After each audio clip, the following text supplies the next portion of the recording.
Hello, traders. FX Pip Collector here. Today is Thursday, October 30th, and this is my analysis for gold, and we're on the daily time frame.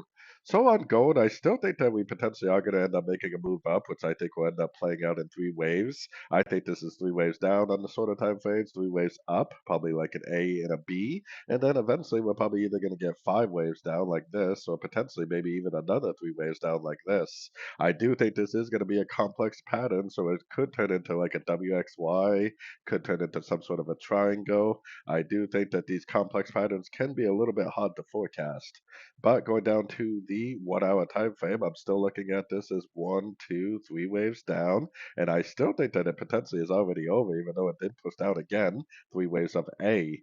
I think that it needs to go up to around these highs right here. I mean, it doesn't have to do it all in one shot. It could be a very overlapping pattern. Maybe something like this for like a wave A, eventually make a pullback to that for like a wave B, and probably another impulsive up for like a wave C. Like I said, I think this is going to be three waves down for A, probably three waves up for B, and then potentially either three waves down for a WXY or five waves down for more of a traditional flat pattern like a 335 pattern.